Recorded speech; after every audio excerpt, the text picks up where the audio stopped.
CFCN Evening News with Shelley Fives. Good evening. An intense air search is underway west of Calgary tonight for two light planes that are missing, with a total of 5 people on board. Late this afternoon, search and rescue planes began leaving Calgary International Airport, heading for Kananaskis country. The search is centered near Mount Allen. One plane with 2 people on board went missing early yesterday. On board, Orville Paul from Calgary and Ken Wolfe from Ponoka. The second plane, which went searching for the men, is also missing, with 3 people on board. Yes, we are. Two aircraft. First aircraft was reported overdue at 2 o'clock yesterday afternoon with two people on board, a Mr. Wolfe and a Mr. Paul. Second aircraft. I have it's Mr. Ken Wolfe and Orville Paul. Is that Wolfe with an E? No. No E. And Paul, P-A-L-L. Calgary? No, Mr. Wolfe is from Ponoka. Mr. Paul is from Calgary. The second aircraft was reported overdue at 11:15 last evening. 3 people on board. I do not have their first names with me. Bruce Pratt. Bruce Pratt. Rod Haydens. And Hayden Evans, H-A-Y-D-E-N.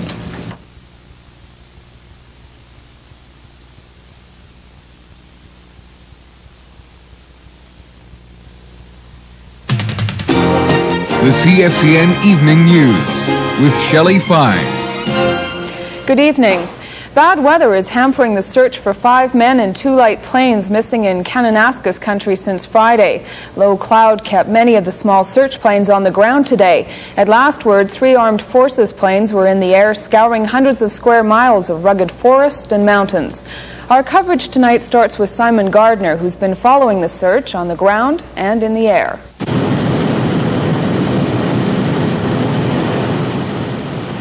The mountains and dense tree-lined valleys of the Kananaskis country continued to hide any trace of the planes from the eyes of search and rescue teams. The search area was enlarged to cover points as far west as Banff and as far east as Turner Valley.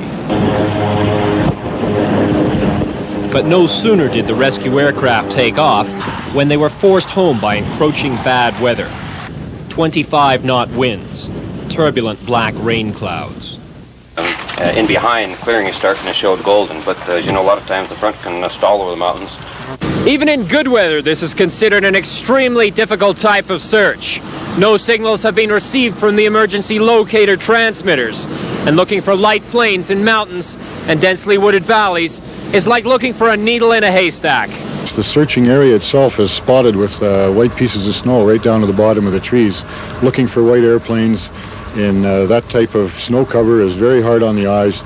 It's very difficult to find a white aircraft in white snow at the bottom of the trees. Both missing planes were white and blue single-engine Cessnas owned by Hughes Aviation. Pilot Ken Wolfe and Fish and Wildlife Officer Orville Paul were on a sheep tracking expedition when their plane was reported missing at 2 p.m. Friday. The search plane and second missing aircraft was reported lost at 11:15 Friday night. On board were pilot Bruce Pratt, Hayden Evans, and Rod Haydens, the son of well-known Alberta judge Milt Haydens. Carmen Loberg, the owner of Hughes Aviation, knew all 5 men. Well, we're still very hopeful at this phase of the search. It's early in the search. All of the men involved are experienced men. They're in excellent physical condition. They're very familiar with the area. We have every reason to believe that they could handle any situation that they were faced with out there.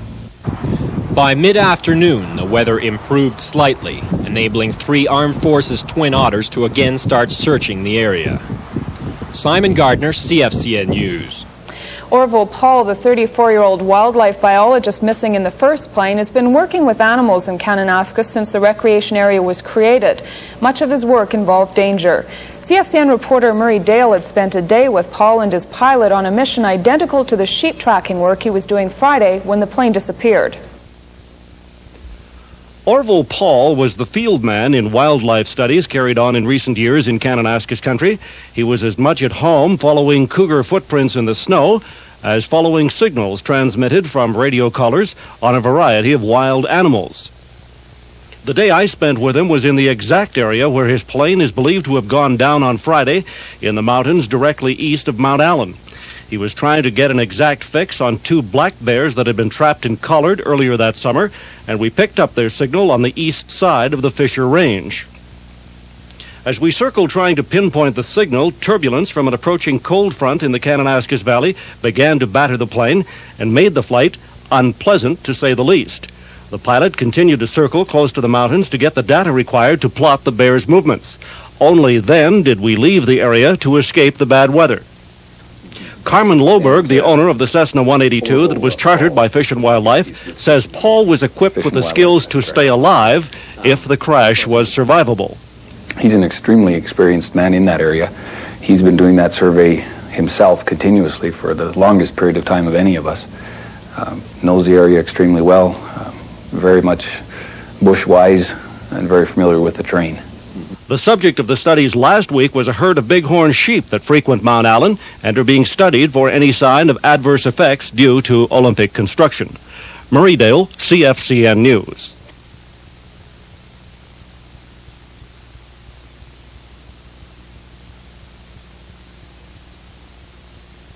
Good evening. Despite an intense air and ground search, there is still no trace of 2 small planes that disappeared in Kananaskis country last Friday.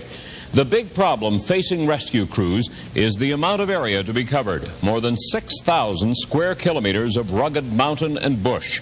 There were 5 people aboard the 2 planes, and rescuers know with each passing hour, the chances of finding survivors grow dimmer. For that reason, the search is now a race against time. We have 2 reports, beginning with Murray Dale.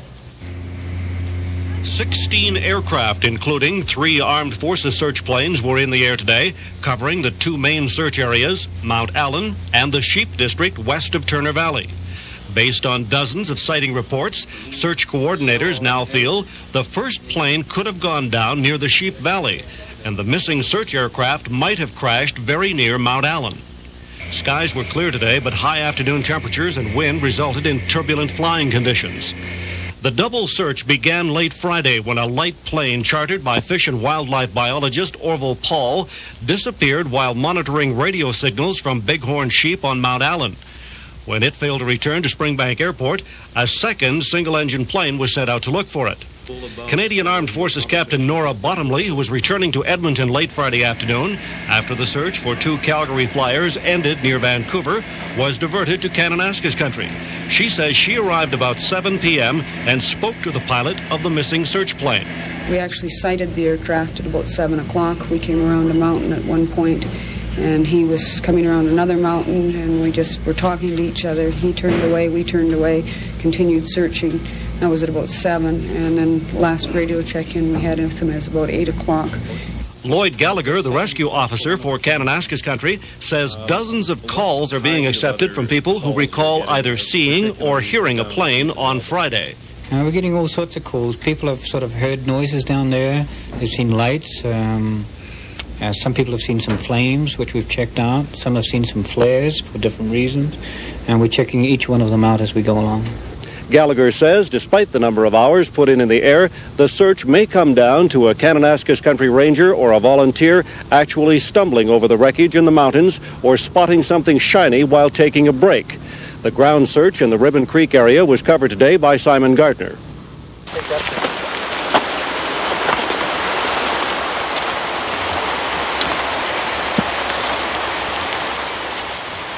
Ground search crews are traveling in small groups, hunting through areas of Kananaskis country where densely packed trees hide the ground from aerial spotters. You're not just looking for a plane, you're looking for any clues. Keep your eyes open for broken treetops, odd shapes, anything that's unusual. Those are the some of the key things. You may even smell some aviation fuel in the bush or something.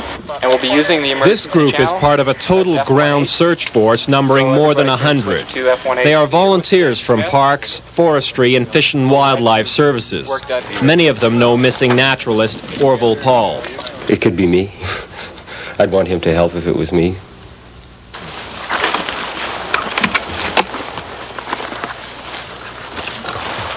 As the searchers plod through the brush, they are in constant radio contact with coordinators at park ranger stations. And in our area, apparently there was a last point seen or a sighting of one of the aircraft about 9 p.m. on Friday over the Three Sisters range. Most of the ground crews are equipped to stay overnight here if needed. The search has become a race against time. Simon Gardner, CFCN News in Kananaskis Country. The CFCN Final Edition News with Bill Hutchison. Good evening. There has been a breakthrough of sorts in the search for 2 light planes missing since Friday. Searchers have found what appears to be parts of an airplane in the area around Mount Allen. There is, however, as yet no confirmation that it is in fact one of the missing planes. Simon Gardner has been following the search. He has details on tonight's developments.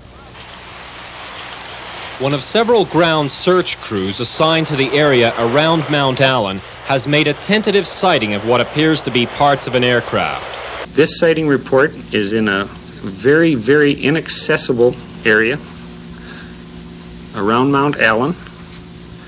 It was made this afternoon at 16:30 or 4:30 at the 7,500-foot level. The sighting area is above the tree line and in a section of land covered in snow. About 20 ground searchers were in the area today, and a military helicopter was being used to gain access to the suspected crash site. Previously, the last reported sighting of an aircraft in this area was on Friday. Apparently there was a last point seen or a sighting of one of the aircraft about 9 p.m. on Friday over the Three Sisters range. Kananaskis Country's mountains and tree-lined valleys have been searched by air now for 3 days, with no aerial sightings. The ground search was initiated to cover land hidden by dense brush. 2 planes were reported missing on Friday, the first carrying 2 men on a sheep tracking expedition. The second, a search plane looking for the first, carried 3 men and was reported missing later in the evening.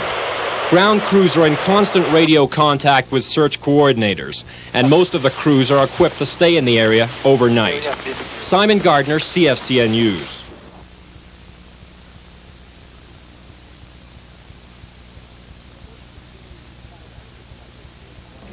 The search continues in Kananaskis Country for a small plane that vanished Friday. The wreckage of a second plane was located yesterday on Mount Lougheed. 1 body was found at the crash site, but medical examiners have not been able to identify the victim. We have 2 reports on the search, beginning with Simon Gardner. This is the crash site, a rugged section of Mount Lougheed at an elevation of 7,500 feet. Lodged in the mountainside is a section of aircraft wing.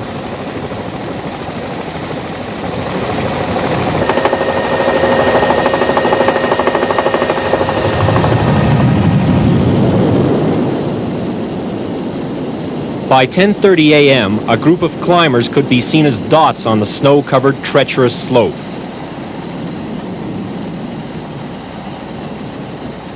Upon discovery of the site Monday, 1 body was found and recovered. On impact, the plane, carrying 3 men, disintegrated, scattering debris down a 3,000-foot grade onto trees and snow below. We had gone over that area perhaps 4 times. The helicopters from the Canmore area had flown specifically over that site. Ground searchers made the initial sighting at 4:30 Monday afternoon. And from the start of the search, the crash site was believed to be somewhere in this area. We think the airplane that was seen there Friday night by our Twin Otter was the same aircraft. They passed one another in the Windridge Gap area. The airplane was then seen southbound on the Kananaskis. With discovery of the plane at Mount Lougheed, responsibility for the crash site has now been turned over to the RCMP. Meanwhile, an intensive air and ground search for the other missing plane went on throughout the day in the Sheep River country west of Turner Valley. Reporter Murray Dale was in the area and has this report. We'll head down here and do this side of the creek. The Sheep and Elbow districts were divided up among more than 100 Kananaskis Park Rangers, Fish and Wildlife, Forestry, and RCMP officers and volunteers early today as the search for one of their friends missing in a light plane went into its 5th day. Wildlife biologist Orville Paul and pilot Ken Wolf were following signals from radio-collared bighorn sheep near Mount Allen and a cougar near the wildlife sanctuary in the Sheep Valley when their plane disappeared on Friday. Search officials feel the sanctuary is one of the likeliest spots to look for the wreckage because of numerous sightings and because several brief transmissions from an emergency location transmitter have been picked up in the area. The searchers were briefed on their tough trek through heavily treed mountainous terrain by Kananaskis Searchmaster Ken Mackay. We had numerous grizzly and black bear sightings yesterday, so if you are going through thick bush, make sure you make enough noise that you're not going to surprise anything.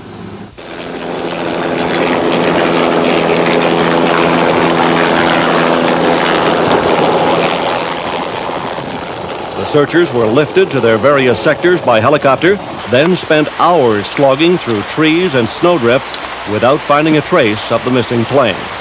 While all of the hopes of the searchers are now concentrated in this area of Kananaskis country, it's becoming evident those hopes are beginning to fade.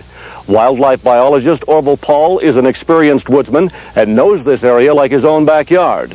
Many people feel that if he survived the crash, he somehow would have made it to a road by now. Murray Dale, CFCN News. And we have just received word that they have found the other 2 bodies near the plane that crashed at Mount Lougheed. So all 3 bodies from that plane have now been found.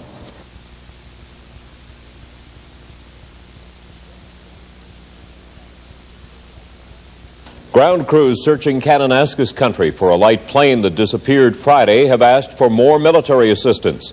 Organizers for the ground search say there is just too much territory to cover. They want help now while there is still a chance of finding survivors. One combat group headquartered in Calgary is on standby and will likely join searchers in the rugged Barrier Lakes district. Meanwhile, aerial surveillance of K Country was grounded today by poor weather. Maureen Sales reports. Fixed-wing aircraft sit idle at search headquarters. Military and CARES personnel involved in the air search won't be called in until the weather clears up. Ground search parties are the only hope for now. They're scouring an area near the Sheep River as well as the Ribbon Creek and Barrier Lakes area not far from Mount Allen. Their search has been hampered by the rough terrain, and that's why they're requesting help from the military. If you drop us off here, we'll walk in. Okay. And then where are you going? Yeah. More than 100 searchers had been concentrating their efforts in the missing link region where they were following several sighting reports. But the search master changed their direction. We're not positive that this aircraft went south first to work with the animals and then back to Mount Allen, or if he went to Mount Allen first and then went south. So I have to cover it both ways. 7 helicopters are working with the ground crews. They are lifting searchers above the tree line and are following up on 15 new sighting reports in the Kananaskis area. 29 other clues have led to a dead end. Ground crew coordinator Lloyd Gallagher has been working around the clock trying to piece together the puzzle. I have to follow everyone through, whether it be a cloud they saw, a bit of smoke, or a black rock, or they heard something, or they saw something. We just keep writing it up and telling people out to check it out. Because, it's the public that helped us on the first one, and I'm sure it'll be the public that will help us on the second one. The plane went missing Friday. Search officials still believe it's possible pilot Ken Wolf and biologist Orville Paul, pictured here flying with CFCN News, will be found alive. In the meantime, a wreckage of the plane that went searching for those 2 men is being combed by transport officials. The aircraft disintegrated on impact when crashing into the northeast face of Mount Lougheed, killing all 3 men who were aboard. This wing is the only visible evidence of the plane hitting the mountain. The search for debris scattered through the trees and snow has been hampered because the terrain is subject to avalanche. Maureen Sales, CFCN News.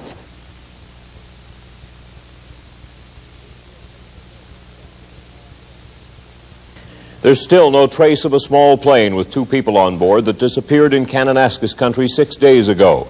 Dangerous wind shears kept search planes on the ground yesterday, but today the 14 aircraft were back in the sky. Meanwhile, ground searchers are getting more assistance from the military. A combat unit from CFB Calgary joined the quest this morning. They will help civilian crews comb hundreds of square kilometers of rugged bush. Reporter Russell Outred was with the military convoy as it set off early today.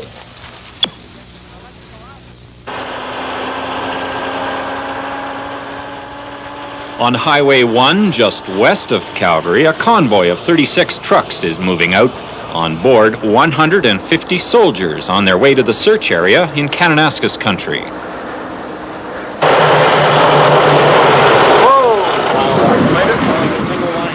Base camp is in a meadow near Sibbald Lake Campground, which has been shut down by the province to make room for the military. A lot of those cut lines go up and down over some fairly steep terrain. The search area is huge, 516 square kilometers. 6-man teams, each team responsible for an area of 1 square kilometer, are being told to keep in radio contact. Radio check, over. It is unusual for the military to get involved. It was 5 years ago that soldiers from Calgary were called in to help with forest fires. In terrain like this, with the trees the way they are, a light airplane can crash and the trees just sort of bend to either side, and then they'll move back, and you can not see anything. And in fact, the other plane, I believe, was overflown 4 or 5 times before somebody actually found it. And it was somebody on the ground that located it. So that's, in terrain like this, the only way to do it, to be sure, is to search with guys on the ground. Each day, about 40 square kilometers will be carefully searched, and for the soldiers, it will be 14-hour days and at least a week of searching to cover the whole area east of Mount Allen and Barrier Lakes. The operation is being mounted on short notice. Canadian Forces Base Calgary was told last night that the federal and provincial governments had agreed to call in the Army. The terrain in the search area is rugged, and extra medics have been called in to help with sprains and bruises.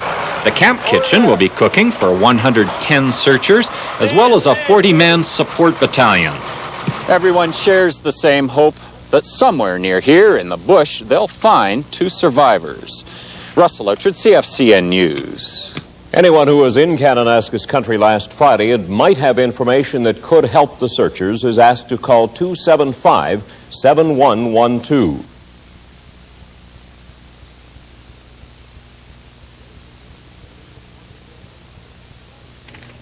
It has been 1 full week since a small plane with 2 people on board disappeared in Kananaskis country. Today, the meticulous ground search continued. More than 100 soldiers from CFB Calgary are helping civilian crews comb hundreds of square kilometers of dense bush. And as Simon Gardner reports, the search has all the makings of a major military operation. 6:30 a.m., Sibbald Flats Base Camp.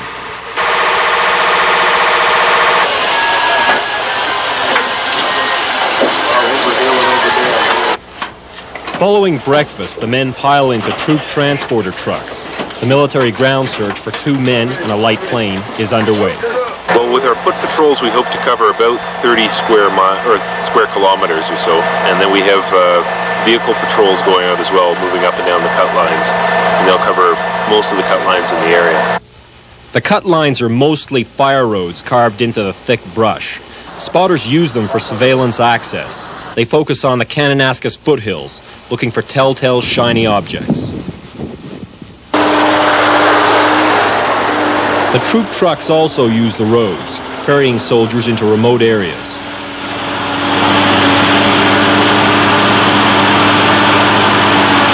When you hit that, you can start wheeling back around the other side. And give us a radio check every hour. The ground search troops cover 3 areas of Kananaskis. Each area is about 10 square kilometers. Each search team consists of 35 men. The ground search is slow but thorough. The dense foliage limits visibility to 20 feet. The searchers have orders to stay in constant sight of each other.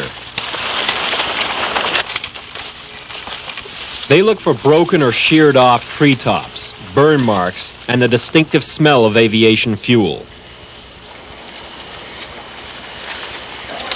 These soldiers have had no formal training in how to conduct a ground search, but they're organized, disciplined, and physically fit. Their basic attitude, if the plane went down here, we'll find it. Simon Gardner, CFCN News in Kananaskis country. The hazards of mountain flying are on everyone's mind as search planes put in hundreds of hours looking for the downed aircraft. One of the search pilots has been helping with a CFCN News documentary that focuses on development in Kananaskis country. Reporter Murray Dale talked with pilot Jim Lipinski about the recent crashes. Flying in mountainous areas requires 3 things, according to Jim Lipinski of Aerocopter Services of Cochrane: knowledge, experience, and an awareness of the dangers. He and I have discussed those dangers many times while flying and filming in Kananaskis country. Well, you certainly listed them in the right order, and every one is just as important as the other. If you're missing one, you're in trouble. The unexpected emergency situations, be it airplane or weather or whatever. Maybe the pilot has a problem. It could be a combination of things.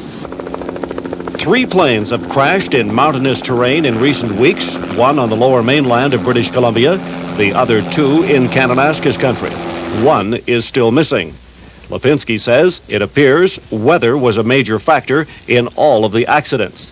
Lipinski has chalked up 28,000 hours of flying time over the past 40 years and is recognized as one of the most experienced mountain pilots in Alberta. Well, turbulence is a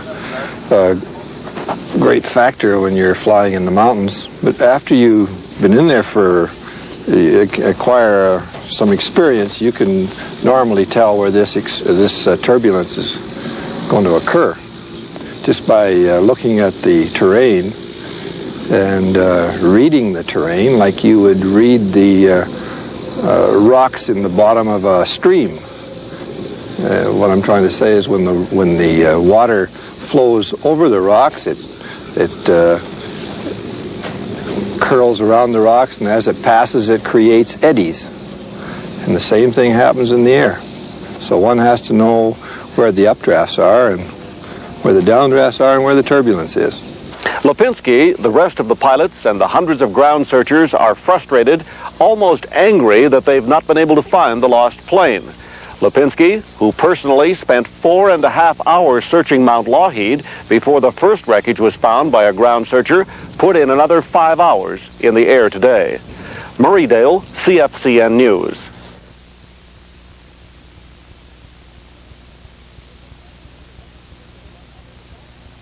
Good evening.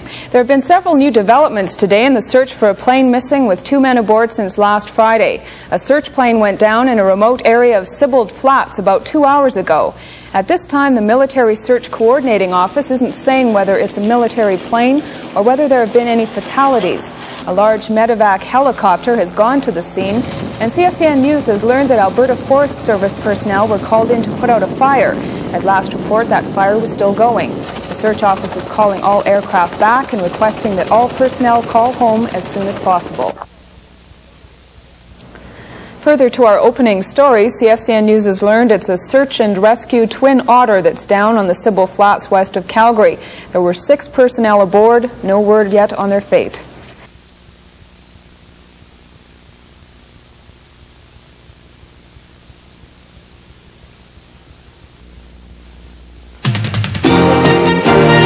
The CFCN Evening News with Shelley Fines. Good evening.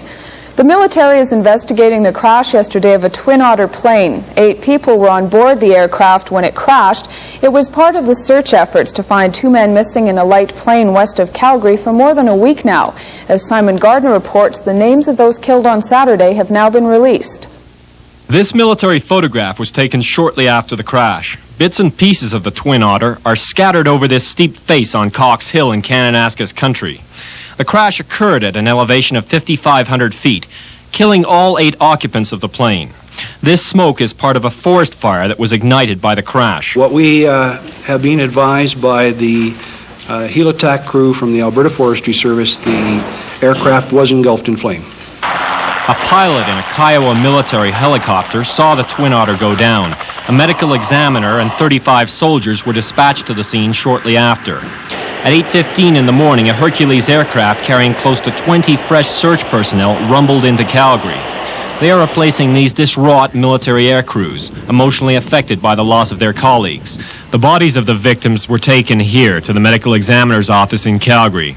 The people killed are Captain Wayne Plumtree and Captain Ted Cates, both of the 418 Reserve Squadron in Edmonton.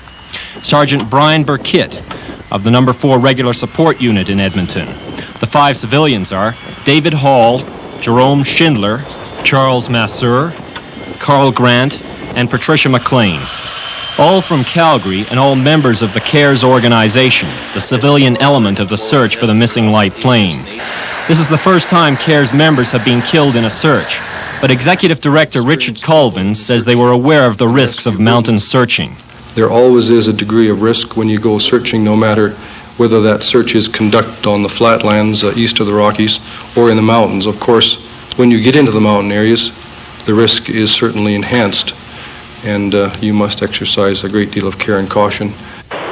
Despite the crash, Twin Otters are continuing the search for the light plane. But for at least a day, the CARES organization is pulling members off the search. At 1 o'clock, a military Challenger jet arrived from Ottawa, carrying members of a military board of inquiry. It's their job to find out why the Twin Otter crashed. Simon Gardner, CFCN News.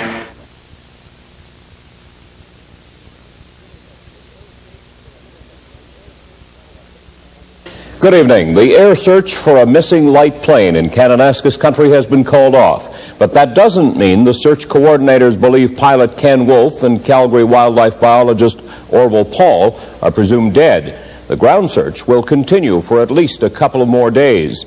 Our coverage tonight begins with Simon Gardner, who has been following the air search. Calling these aircraft off the light plane search had nothing to do with Saturday's Twin Otter crash on this Kananaskis mountain, according to military search officials. 8 people died in the crash. Debris was littered over the steep face.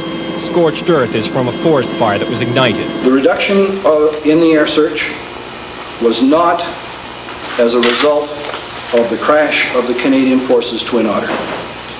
The search master advised in a request for reduction of the air search would be forthcoming on Friday in his situation report to the Rescue Coordination Center. The air search was intensive.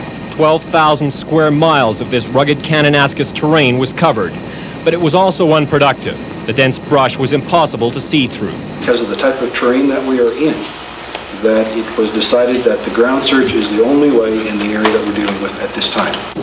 It was ground searchers that located debris from this wreck of a light plane that crashed into Mount Lougheed, killing 3 people. A Kiowa chopper crew spotted the Twin Otter crash on Saturday, but they were in the area when it went down. The Otter crash is under investigation. 5 civilians died in the fiery disaster, along with Captain Wayne Plumtree and Captain Ted Cates, both of the 418 Squadron in Edmonton. Brian Burkitt of the No. 4 Regular Support Unit in Edmonton was also killed. On Sunday, an Armed Forces Challenger jet arrived from Ottawa, carrying members of a military board of inquiry. They were airlifted to the crash site the same day and have been sorting through the wreckage ever since, with the hope of completing a report by June 30th. Colonel Ray Brown of Regina is heading the inquiry, his first air crash investigation. You know, we've got to take an awful lot of measurements and photos and start tying things together in some sort of a mosaic. Following completion on June 30th, the report will be forwarded to Military High Command in Winnipeg and Ottawa. Most, if not all, of the report contents and resulting recommendations will be confidential. Murray Dale now reports on the continuing efforts of ground searchers to locate the missing plane. You and I should go together because we're going to the same point. The ground search for the missing light aircraft involved people from all departments of the provincial government that work in Kananaskis country: rangers, fish and wildlife and forestry officers, interpretive staff, and volunteers. A unit of the Canadian Army joined the search last Thursday and methodically went over hundreds of square kilometers in the Sibbald Flats area. Kananaskis Country Search and Rescue Coordinator Lloyd Gallagher says park staff will not rejoin the ground search, but rangers will immediately investigate any sighting report received from the public. The Kananaskis staff will be used in their regular type jobs out in the field, and if there's any sort of sightings, and they're going to be more observant to what's going on, not only in the Sibbald area, but the rest of Kananaskis Country, because we don't have any really positive leads, and we're asking the public, if they're out there in Kananaskis Country, to please help us, and by phoning either the Kananaskis Park Rangers, or talking to them, or the RCMP. With the search moving into its final hours, there is now politicking and jockeying for position going on in the back rooms at search headquarters. With the retreat of the Air Force back to Edmonton, it was with great reluctance that Army personnel were put under the direction of Gallagher, who is not only a civilian, but an employee of the other government. However, it's inevitable that the Army, too, will be pulled out within a couple of days, and then Kananaskis Country will be solely responsible for the search for the missing aircraft. Murray Dale, CFCN News.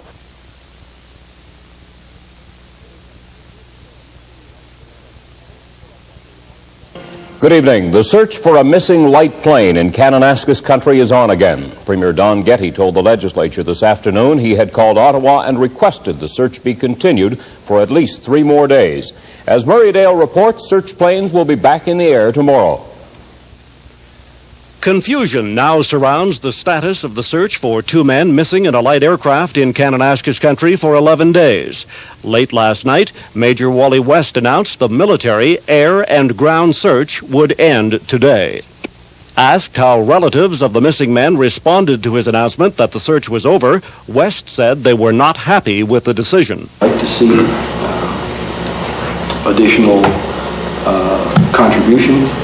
However, that is not our decision. The decision was made, and we follow orders. In a rapid series of developments this afternoon, Premier Don Getty asked the federal government to extend the ground search by Army personnel from the Princess Patricia's Canadian Light Infantry by 72 hours, and 30 provincial government employees were assigned to the search full-time. However, an announcement by the armed forces just a short time ago indicates the air search, not the ground search, will resume tomorrow. SAR Wolf has been reinstated by direction of the Associate Minister of National Defense, effective immediately. The air search will be resumed by 440 Squadron from Canadian Forces Base Edmonton, and the search will be on for an indefinite period of time.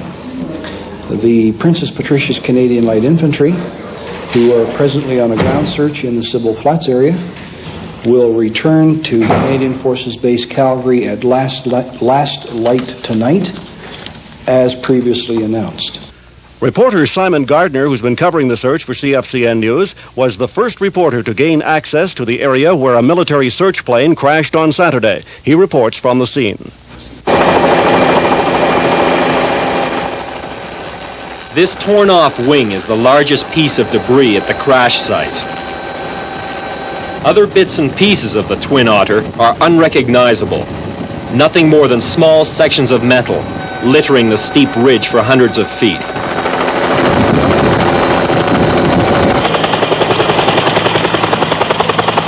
The crash site is now a beehive of military activity. A base camp has been set up at the top of the hill. 35 soldiers stand vigil, guarding the crash site day and night. They have been ordered not to talk about the investigation. Military photographers can be seen rummaging through the wreckage below, snapping shots of each piece of debris. This man was here to take photographs for the Aviation Safety Board. The military investigation is scheduled to wrap up here on June 30th. The Twin Otter was probably traveling at 110 miles an hour when it slammed into the ridge, killing all 8 people on board. The blackened earth testifies to a raging forest fire that engulfed the plane when it crashed on Saturday. Whatever the outcome of the investigation, this steep ridge is really something of a monument to the search effort. The 8 people killed here lost their lives while trying to save others. Simon Gardner, CFCN News.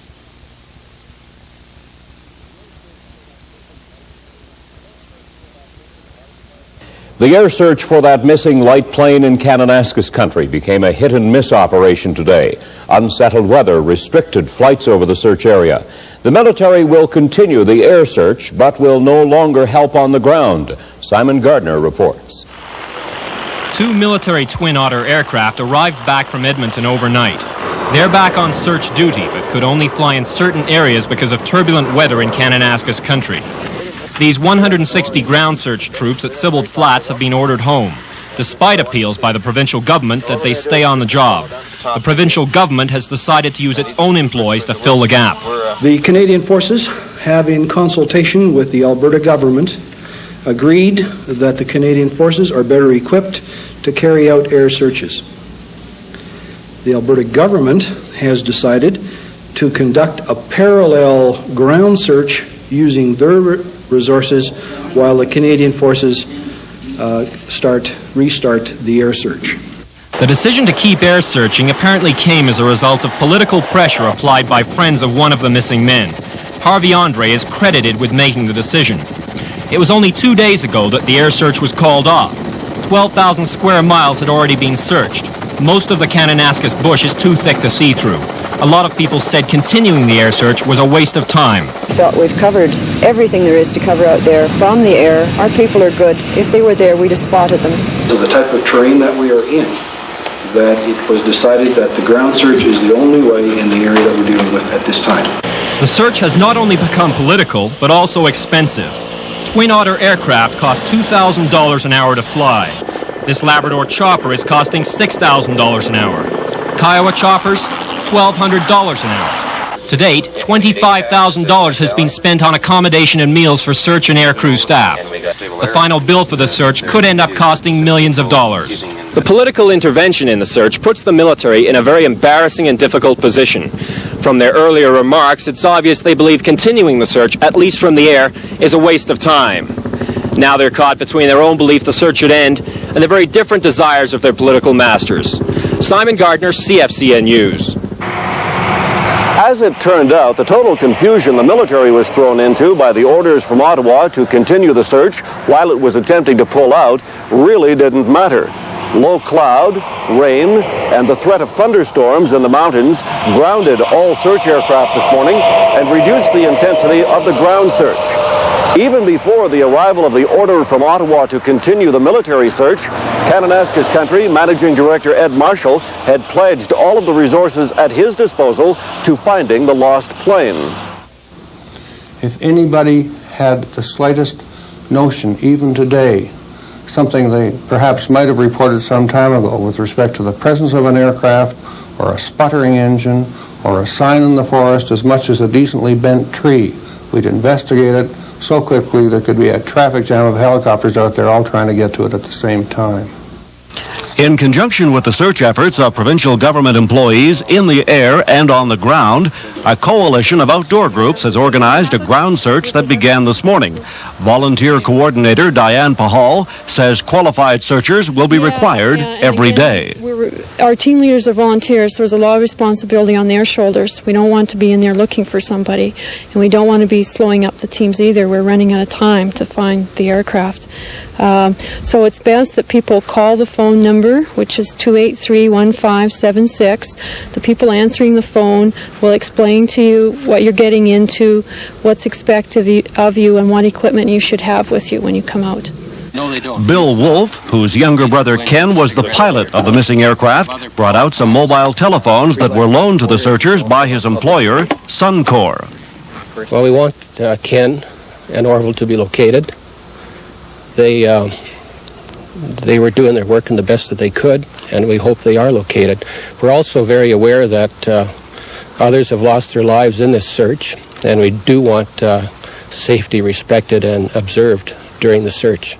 The government of Alberta has implemented a massive search effort that will get into full gear by tomorrow. The Forestry Service is in charge of a full-scale aerial search with several teams assigned to individual helicopters that are arriving from all parts of the province.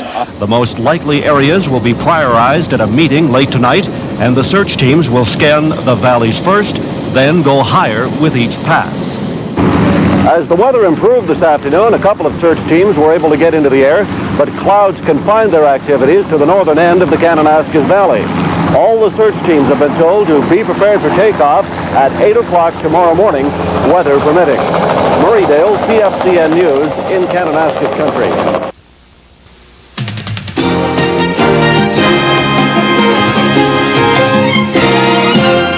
Good evening, I'm Michelle Hogan. A plane with 2 men aboard that has been missing in Kananaskis Country since June 6th has been found. First reports say the aircraft wreckage was sighted late this afternoon on a ledge not far from Fortress Mountain. We'll have details on this story on the CFCN Evening News at 11:20. The CFCN Final Edition News with Daryl Jans. Good evening. The search for a missing light plane in Kananaskis Country is over.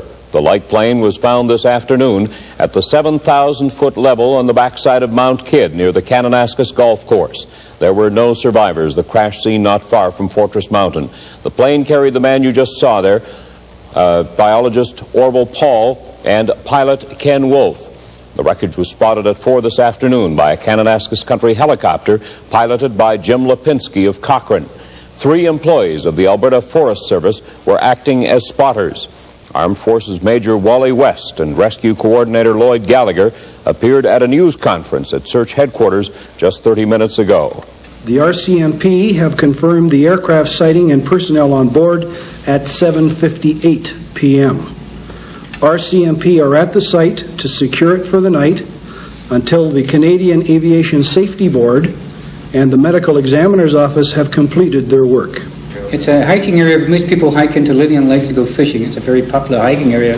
But the area where the plane has gone down is a lot further up the valley and in a very inaccessible area to the public as such. But how far from, say, a trail that hikers might? Now, it would take 5 to 6 hours to get to that spot. If you are a hiker familiar with the area, it was Mount Galatea on the backside of Mount Kidd. And as was mentioned by Gallagher, it was considerably farther in than most hikers tend to go.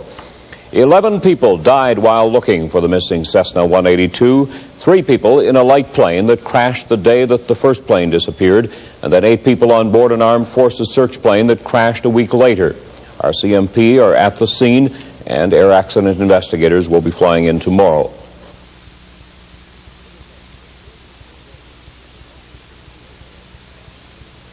Good evening. The search is over. The bodies of 2 people have been found near the shattered wreckage of a light plane that went missing in Kananaskis Country 2 weeks ago. The crash site was found and identified late yesterday on the far side of Mount Kidd near the Kananaskis Golf Course. We have 2 reports, starting with Murray Dale.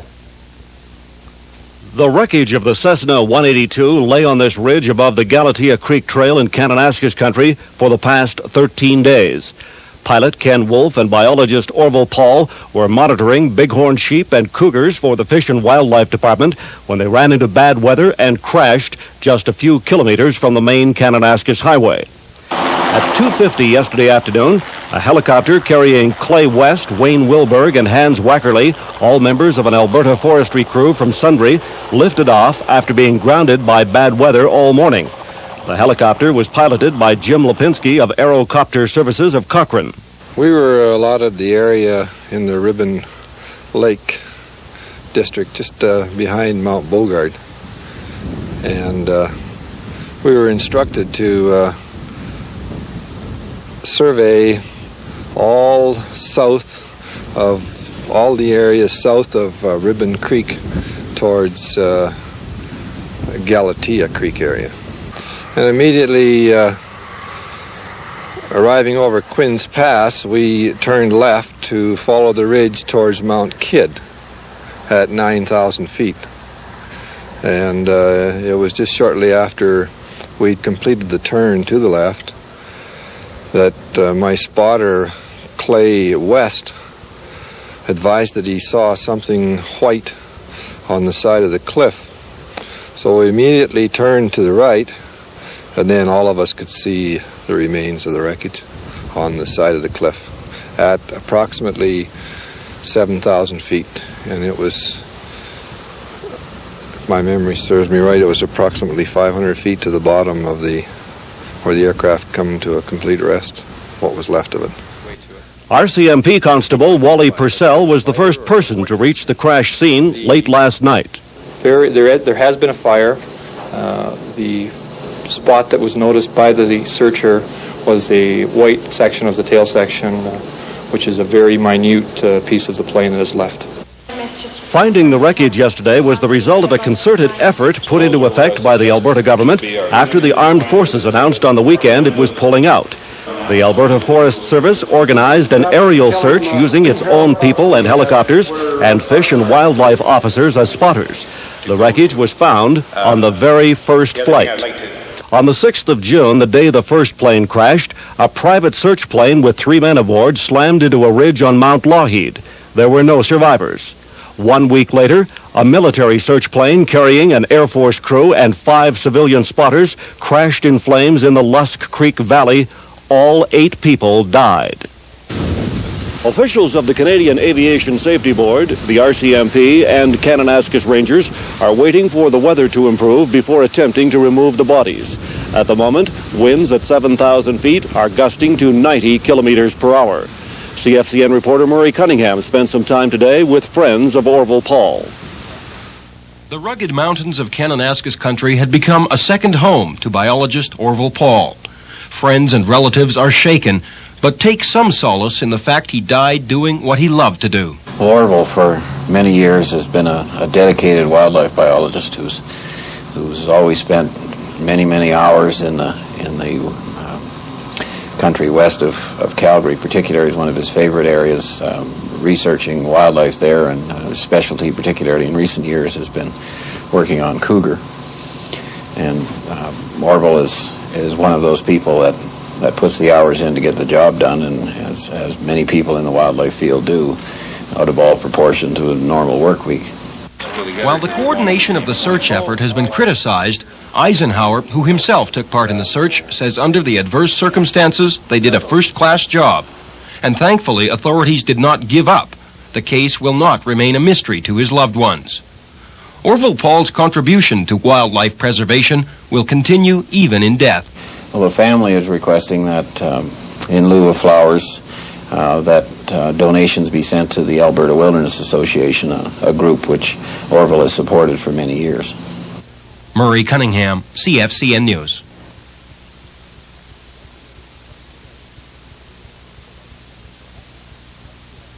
Investigators spent the day sifting through the wreckage of a light plane that crashed near Mount Kidd 2 weeks ago. The remains of wildlife biologist Orville Paul and pilot Ken Wolfe were removed from the remote site, as well as some of the burned and melted pieces of the demolished aircraft. The investigation was up against a number of obstacles, including bad weather. Maureen Sales has just returned from Kananaskis country with this report. Snow, poor visibility, and high winds hampered airlift operations from the crash site, located about 6 kilometers from the Galatea trailhead in the Kananaskis country. One break in the weather late this afternoon allowed the helicopter pilot to airlift the charred remains of wildlife biologist Orville Paul and pilot Ken Wolfe. Officials cordoned off the landing area while the bodies were unloaded and taken away. The most difficult part of the operation is now underway. The terrain around the crash site is extremely rugged and not very accessible. The light plane slammed into this steep cliff face on the west side of Mount Kidd. The RCMP, medical examiner, and aviation safety board official had to rappel down this cliffside to dislodge the wreckage. Some of it is scattered on a ledge 300 feet below the actual point of impact. 2 loads of twisted metal were hauled out in large cargo nets and will be taken to Edmonton for the Aviation Safety Board investigation. Pilot Jim Davies says it's the most technically difficult job he has ever done. The problem is the tailwind, and we have to be very close to the cliff because it's very steep. And we're using a 100-foot long steel cable here to to get the cargo nets off this little cliff that all the debris fell onto. So with any wind in there, we have to wait till it gets quiet because of the closeness of the rotors to the side of the mountain. In the meantime, a military investigation into the crash of the Twin Otter, which had been searching for the first plane, is underway. 8 people were killed, including some civilians. Officials are refusing to comment on the investigation. Maureen Sales, CFCN News.